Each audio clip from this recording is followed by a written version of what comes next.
Captain Han Wujin stood on the bridge of his ship, watching the alien fleet approach through the darkness of space.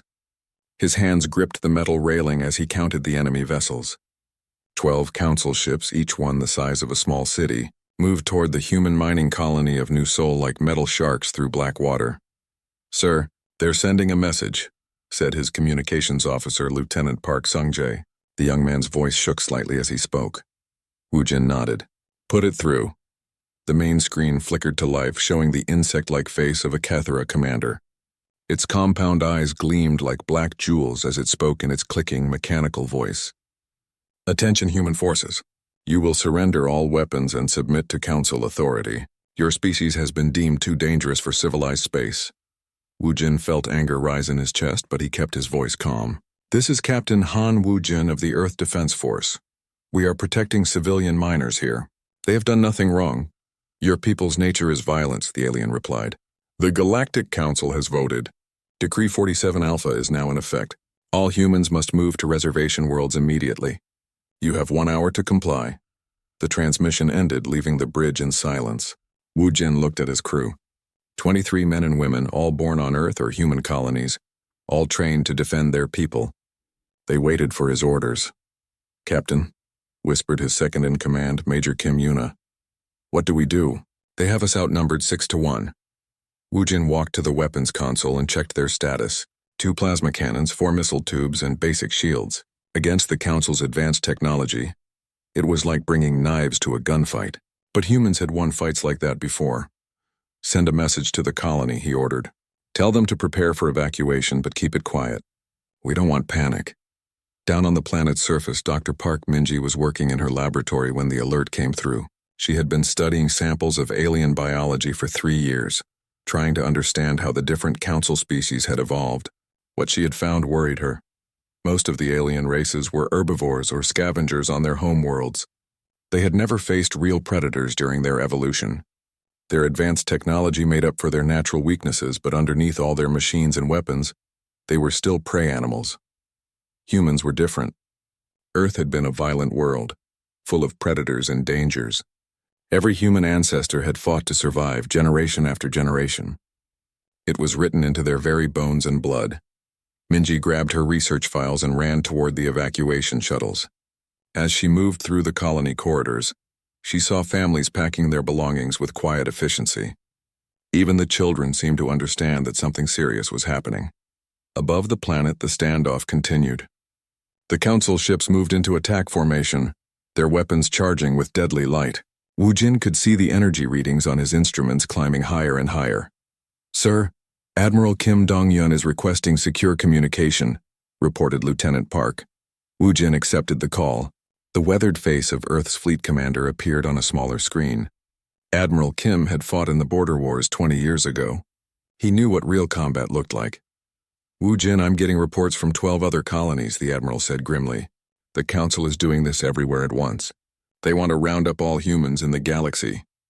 "What are our orders, sir?" Admiral Kim was quiet for a long moment. In the background, Wujin could hear alarms sounding on the admiral's flagship. "Officially, Earth Command wants to negotiate.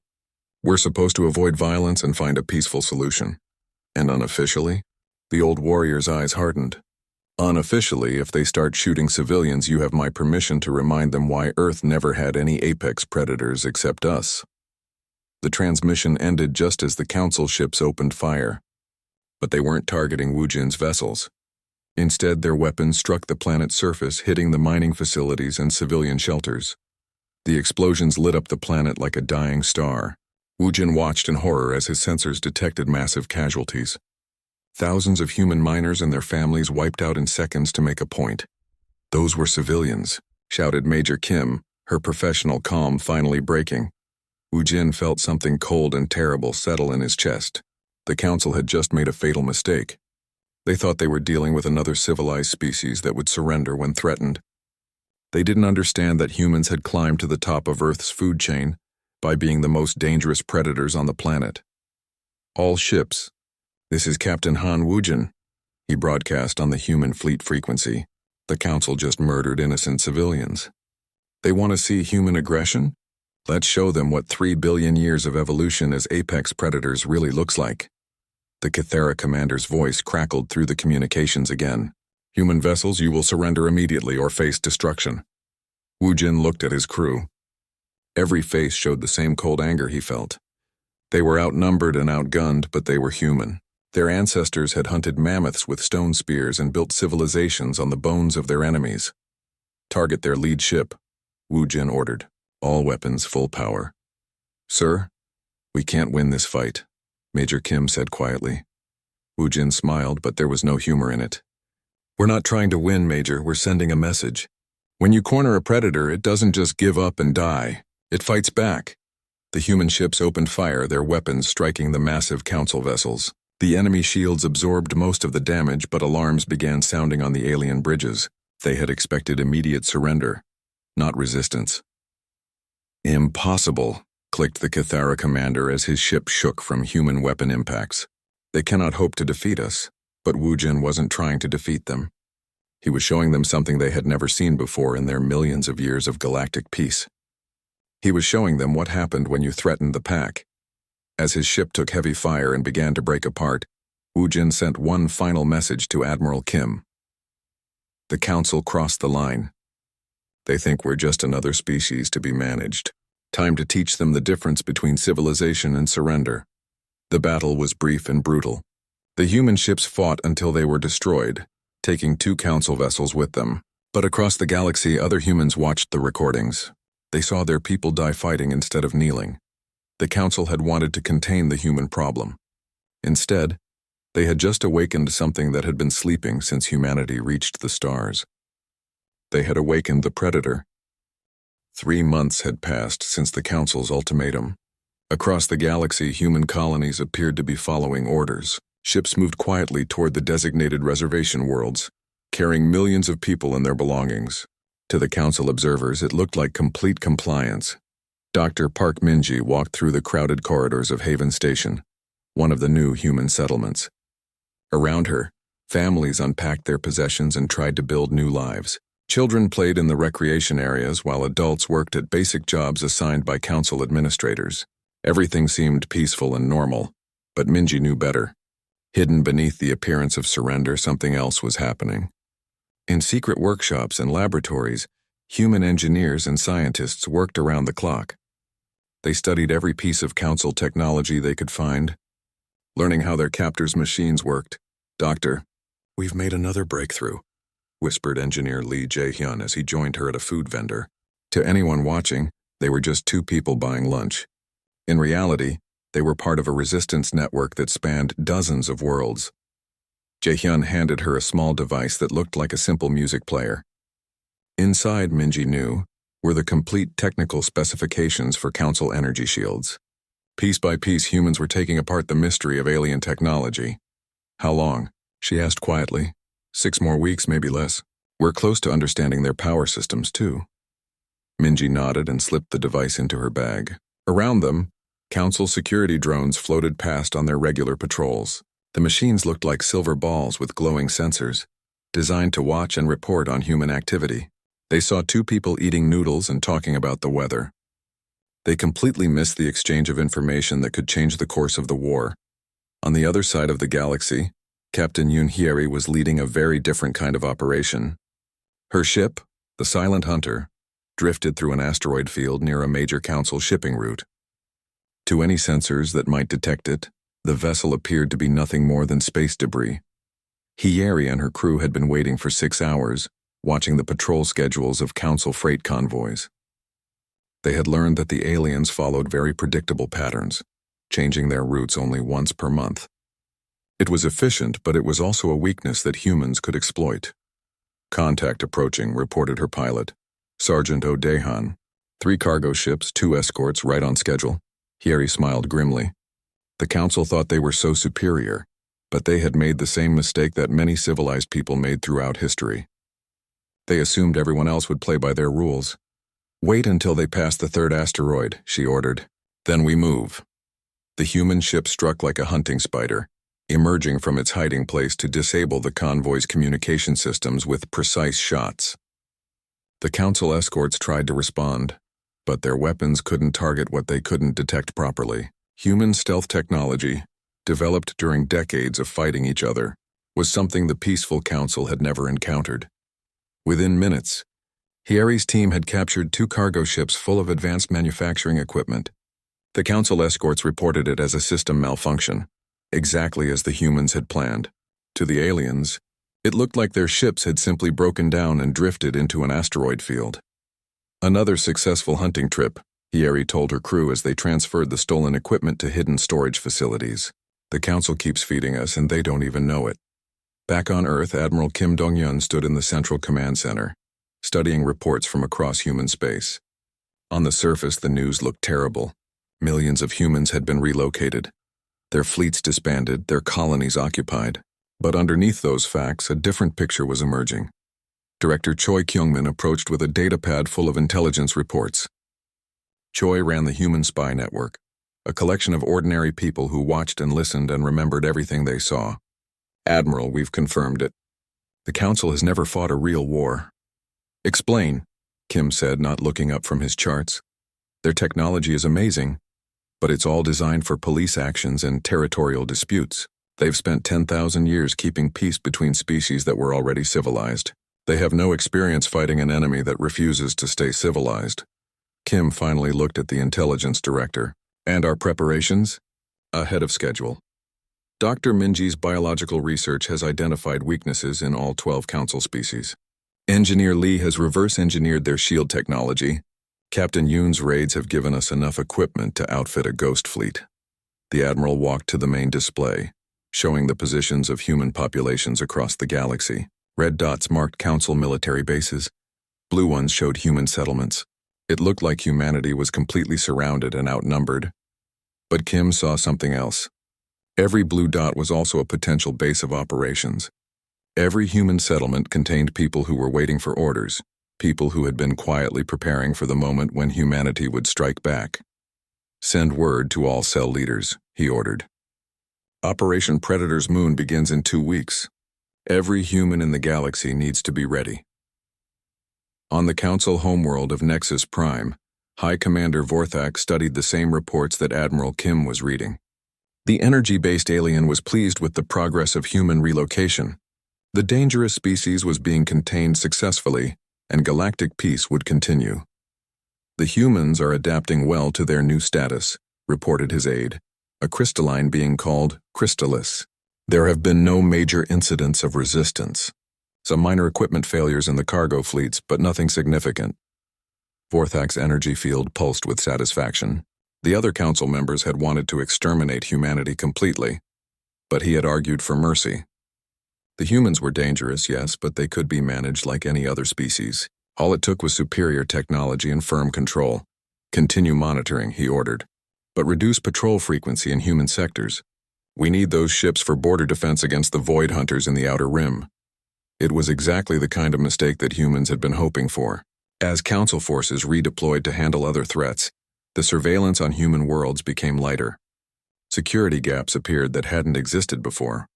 Dr. Minji received the news through hidden channels and smiled for the first time in months. The predators were almost ready to hunt again. She looked at her latest research, detailed studies of council biology that revealed how each species could be neutralized without permanent harm. Humans didn't want to commit genocide, but they would do whatever was necessary to be free. In hidden bases across the galaxy, human engineers put the finishing touches on new weapons and ships built from stolen council technology. These weren't the crude vessels that had been destroyed 3 months ago. They were hunters' tools, designed by the descendants of Earth's apex predators. Captain Yoon finished loading the last of her captured supplies and prepared to return to base. As her ship slipped away through the asteroid field, she thought about what was coming. The Council had spent months thinking they had tamed humanity. Soon they would learn the difference between submission and preparation. The hunt was about to begin, and this time the humans wouldn't be the prey. The attack began at exactly 0600 Galactic Standard Time, across 47 different star systems simultaneously. For the first time in 10,000 years, the Galactic Council faced coordinated military action against their forces. Commander Bae Sung-ho crouched in the maintenance tunnel beneath Council Communications Hub Delta 7, listening to the countdown in his earpiece. Around him, 12 other human soldiers waited in the darkness, their faces painted black, their weapons silent and deadly. "All teams, this is Control," whispered Admiral Kim's voice through their hidden communicators. "Operation Predator's Moon is now active. Show them what happens when you corner a pack of wolves." Bay smiled grimly and gestured to his team.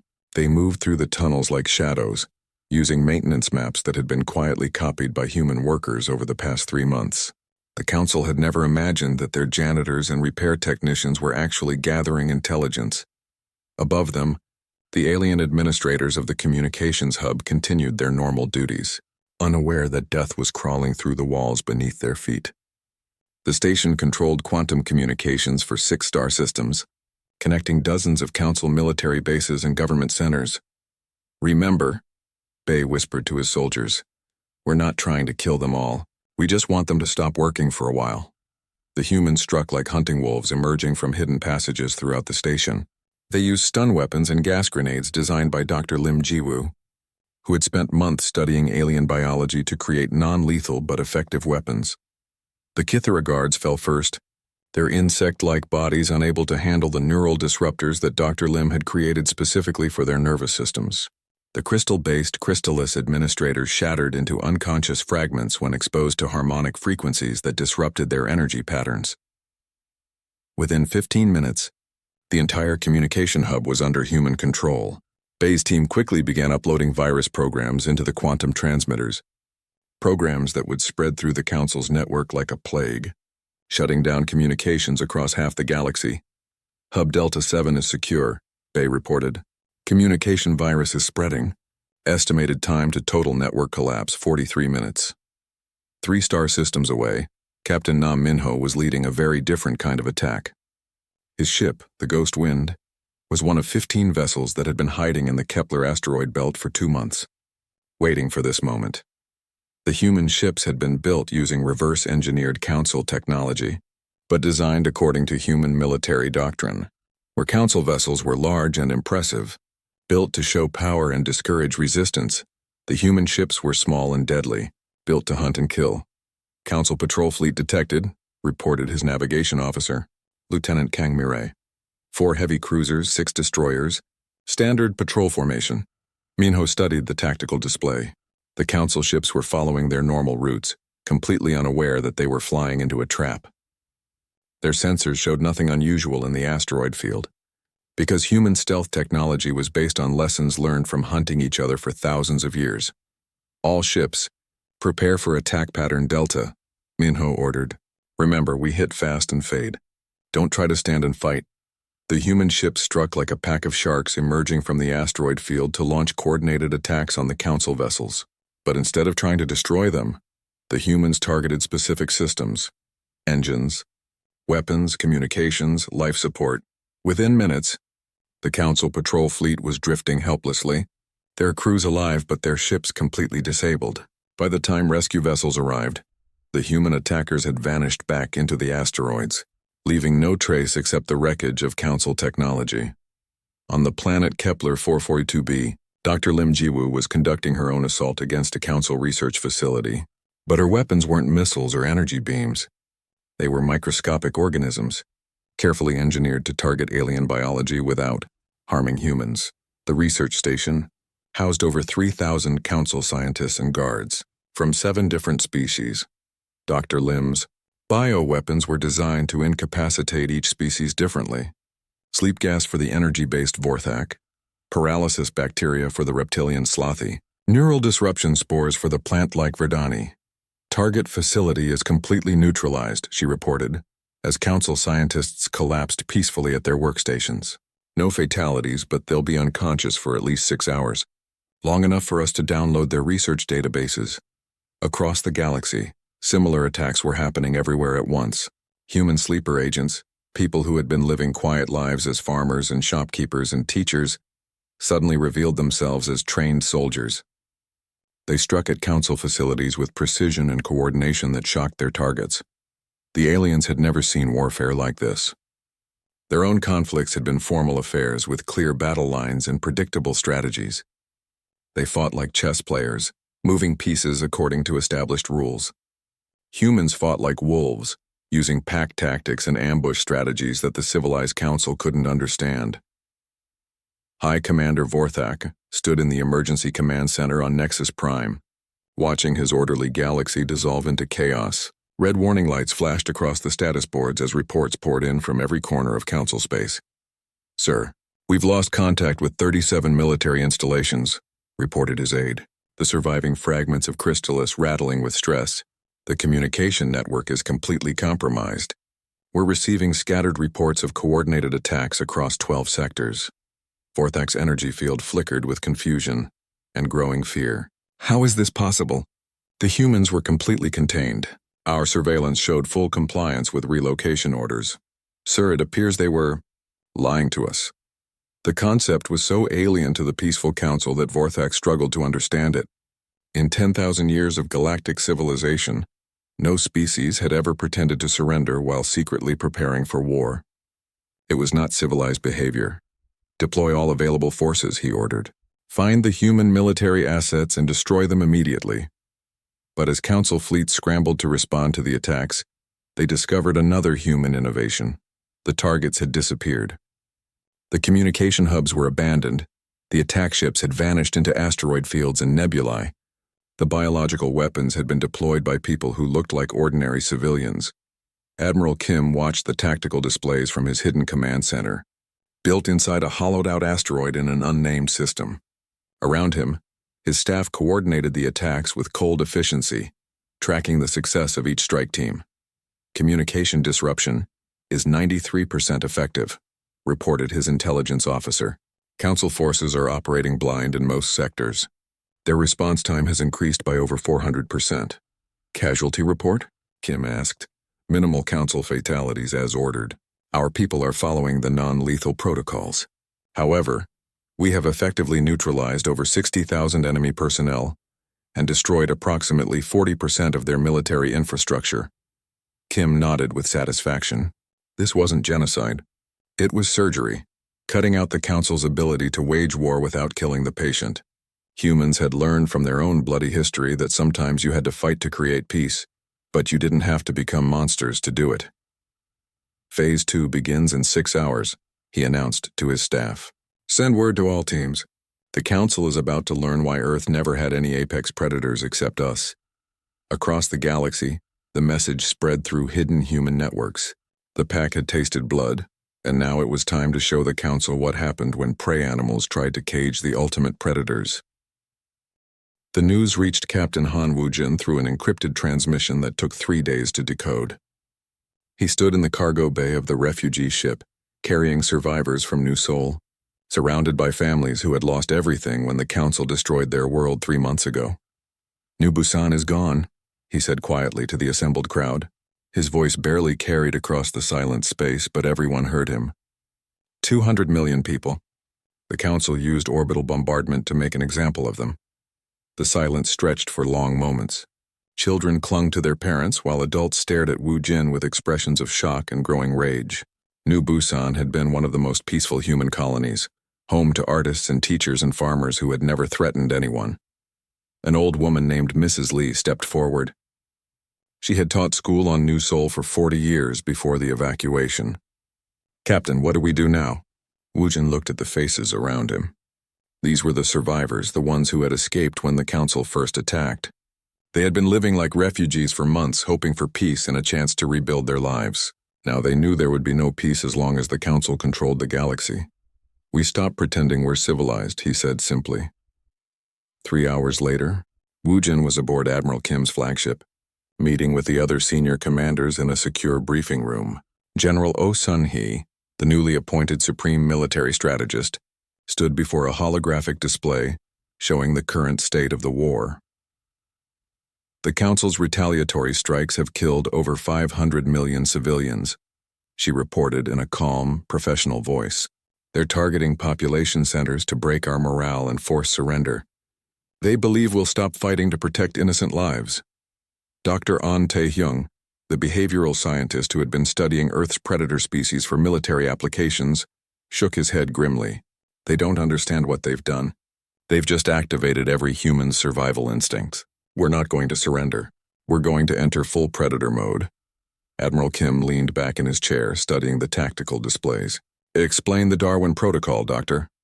On activated his own holographic presentation, showing videos of Earth's most successful hunting species.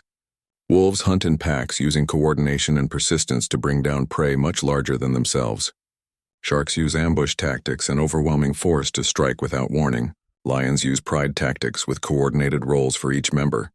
He paused the presentation on an image of a human hunter from ancient times. But humans combined all of these strategies. We can hunt alone or in groups, we can track prey for days or weeks, we can use tools and traps and deception. We're the ultimate adaptive predators. General O nodded slowly. And now the Council has given us reason to use those instincts. More than reason, Wu Jin said quietly. They've given us purpose. They destroyed New Busan to show us we're helpless. Instead, they've shown us what happens when you kill the pack's cubs.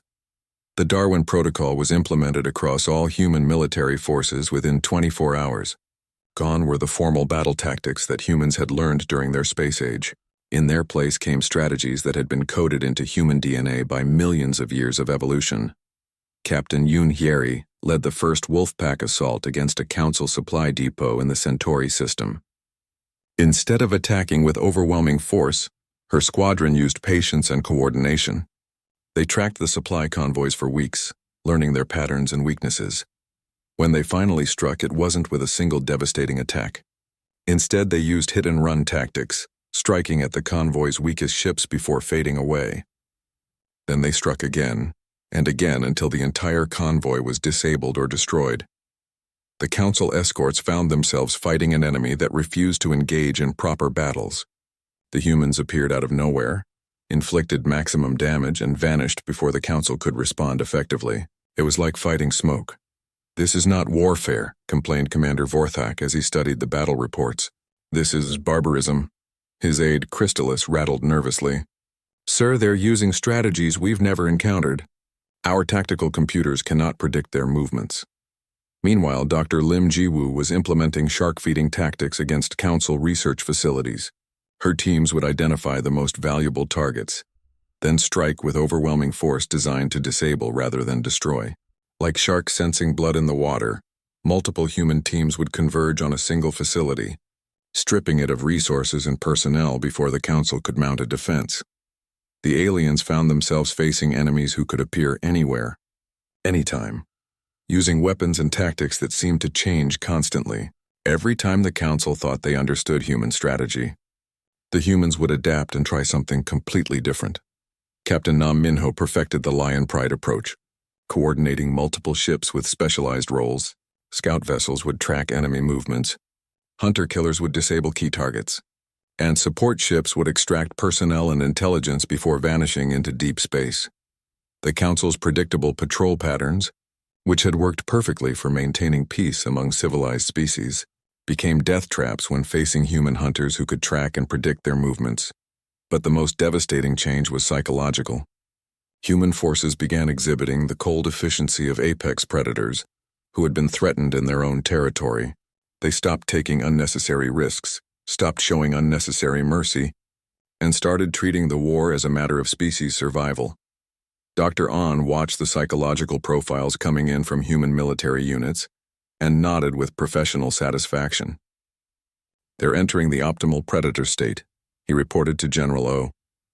High situational awareness, perfect tactical coordination, and complete focus on eliminating threats to the pack. The Council forces found themselves fighting an enemy that seemed to anticipate their every move. Human commanders like Wu Jin began demonstrating an almost supernatural ability to predict alien tactics because they were thinking like hunters who had spent their entire evolutionary history learning to read the behavior of prey, animals. They're learning our patterns faster than we can change them, reported a surviving Cathera commander after his fleet was systematically destroyed by Captain Nam's pride tactics. It's as if they can see inside our minds. What the Council didn't understand was that humans had been reading the behavior of other species for millions of years.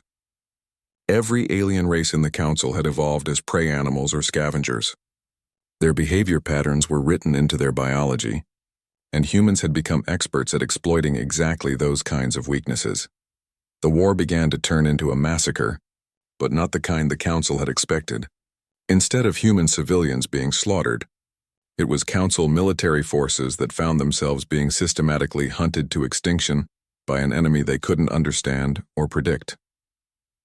High Commander Vorthak stood before the emergency council session, his energy field flickering with barely controlled panic. Honorable representatives, the human forces have evolved beyond our ability to contain them. They are no longer fighting like a civilized species. They are fighting like predators. The crystalline representative from the Verdani worlds chimed with distress. How is this possible? We have superior technology, superior numbers, superior resources. Because, said the ancient Aslathi representative with growing understanding, we made the mistake of thinking that advanced technology meant they were no longer dangerous animals. We forgot that under all their civilization, humans are still the species that hunted everything else on their planet to near extinction. Vorthak's energy field dimmed with despair. What do we do? The council chamber fell silent as the representatives realized they were facing something they had never encountered in their 10,000 years of peaceful rule. An enemy that was not only willing to fight, but was actually better at fighting than they were. Outside the chamber, human forces continued their relentless advance, moving through council space like wolves through a flock of sheep, taking everything they needed and leaving nothing but disabled ships and unconscious crews behind. The galaxy's apex predators had been unleashed, and they were hungry. Fleet Admiral Ko Mingyu stood on the bridge of the Indomitable, watching the massive structure of Nexus Prime grow larger on the main screen. The ancient capital world of the Galactic Council hung in space like a metallic planet, its surface covered with cities and defense platforms that had protected galactic civilization for 10,000 years. Around him, the combined human fleet stretched across space in formation. 200 ships, built from captured Council technology and human ingenuity, carried the best warriors that Earth and her colonies could produce. They were the children and grandchildren of refugees, the survivors of destroyed worlds, the sons and daughters of people who had been told they were too dangerous for civilized space. "Sir, we're receiving a transmission from the Council," reported his communications officer, Lieutenant Songnari. "They want to negotiate." Ko smiled grimly. 6 months ago, the Council had demanded humanity's complete surrender. Now they wanted to talk. Put them through. High Commander Vorthak's energy field appeared on the main screen, flickering with desperate urgency. "Admiral Ko, we can still find a peaceful solution to this conflict. The Council is prepared to offer humans full citizenship and representation in galactic government." "After you murdered 500 million of us?" Ko replied calmly. "After you tried to cage us like animals?" "I don't think so, Commander. Please, you must understand. We never intended for this to escalate so far. We simply wanted to maintain peace in the galaxy." Ko looked around his bridge at the faces of his crew. They were all volunteers, all people who had lost family members to Council attacks. "You wanted peace. We wanted freedom. The difference is that we were willing to fight for what we wanted." The transmission ended and Ko turned his attention back to the tactical displays. Nexus Prime was protected by the most advanced defensive systems in the galaxy, including the ancient cleansing protocol that could sterilize entire star systems. The Council's final gambit was to threaten mutual destruction rather than face defeat. Dr. Song Yerin worked frantically in her laboratory aboard the science vessel Discovery, trying to decode the final pieces of Council technology before the assault began. Around her, teams of human scientists and engineers analyzed data captured from dozens of Council research facilities. "Admiral, I think I've found something," she reported through the secure communication channel. "The cleansing protocol isn't actually a weapons system. It's an automated defense network designed to protect against external invasions." Ko frowned as he studied the technical readouts appearing on his screen. "Meaning?" "Meaning it's designed to fight enemies attacking from outside the system. But we've been infiltrating their infrastructure for months. We're not external anymore. We're already inside their defensive perimeter." The revelation changed everything. Captain Jin Sun-woo, commander of the experimental Fenrir-class dreadnought, studied the new tactical data with growing excitement. His ship was the largest and most powerful vessel in the human fleet, built using a fusion of human military doctrine and captured Council super technology. "If Dr. Song is right, we don't need to break through their defenses," he reported to the fleet commanders. "We need to turn their defenses against them." The final assault on Nexus Prime began not with a massive frontal attack, but with something the Council had never seen before. A coordinated infiltration by human agents who had been living and working on the capital world for months. Engineer Lee Jae-hyun, who had been posing as a maintenance worker in the central power systems, activated hidden programs in the station's computers. Across Nexus Prime, human sleeper agents revealed themselves not as soldiers, but as technicians and programmers who had been quietly preparing for this moment. The cleansing protocol activated as designed, its ancient systems coming online to defend the capital. Massive energy beams swept through space, destroying anything that registered as a hostile invader. But the human ships didn't try to fight the defensive systems. Instead, they used captured Council identification codes to appear as friendly vessels seeking emergency docking. Fenrir-class ships, "You are cleared for approach to emergency berths," reported the automated traffic control system, completely unaware that it was guiding human dreadnoughts directly to the heart of the Council's defenses. Captain Jin smiled as his ship passed through the defensive perimeter without triggering any alarms. Sometimes the best way to catch your prey is to let them invite you to dinner. High Commander Vorthak watched in growing horror as human ships appeared throughout the defensive grid, having somehow bypassed every security system. Impossible. How did they penetrate our shields? Crystallis, his aide, rattled with mechanical distress. Sir, it appears they've been planning this infiltration for months. Our own computers are identifying them as authorized vessels. The battle for Nexus Prime became a masterpiece of human tactical thinking. Instead of trying to destroy the ancient capital, the human forces worked to disable and capture it. They used non-lethal weapons designed by Dr. Lim Jiwoo to neutralize Council personnel without killing them, while specialized teams secured critical infrastructure and government facilities. Admiral Ko coordinated the assault from orbit, watching as his carefully planned operation unfolded with mechanical precision. Remember, people, we're not here to commit genocide. We're here to end a war. The turning point came when Captain Jin's dreadnought reached the central command center. Instead of blasting their way in, his Marines used advanced cutting tools to create precise entry points, allowing them to capture the facility intact. High Commander Vorthak found himself face-to-face with human soldiers for the first time in his life. Their faces were painted with war markings that made them look like the predators they had evolved from, but their weapons remained pointed at the floor. Surrender, said the lead human simply. The war is over.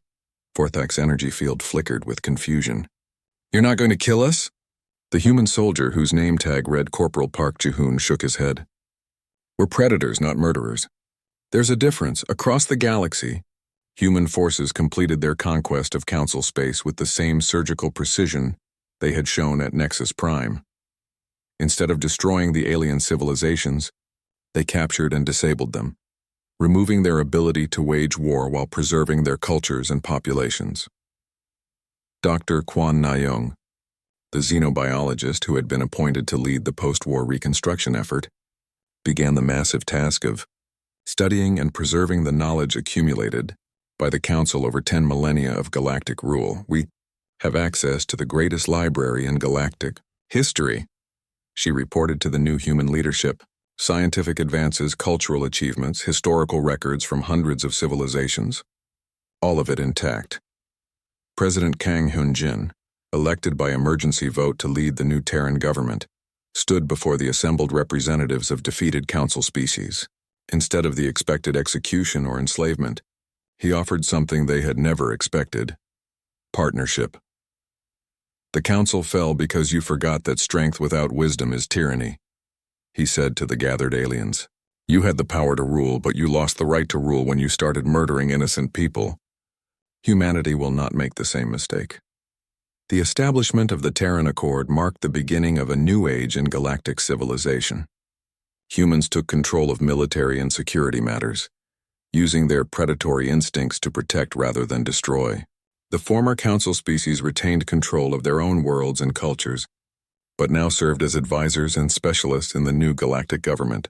Admiral Park Ji-hoon, promoted to Supreme Commander of Galactic Defense Forces, established new military doctrines based on human, tactical thinking but tempered with the wisdom gained from studying the Council's peaceful achievements. We are the galaxy's apex predators, he announced to his officers during their first strategic planning session. But predators have responsibilities as well as power. We hunt to protect the pack, not for the joy of killing. The war had lasted less than a year, but its effects would reshape galactic civilization forever. Humanity had proven that advanced technology was no substitute for evolutionary wisdom, that peaceful species needed protectors who understood the nature of violence, and that sometimes the most dangerous predators made the best guardians. As the first year of human rule ended, the galaxy found itself in an unusual position. For the first time in recorded history, they were protected by a species that had evolved specifically to hunt and kill, but had chosen instead to hunt and protect. The Council had crossed the line with humanity, and learned too late that when you threaten an apex predator's territory, you don't get a second chance to make the same mistake.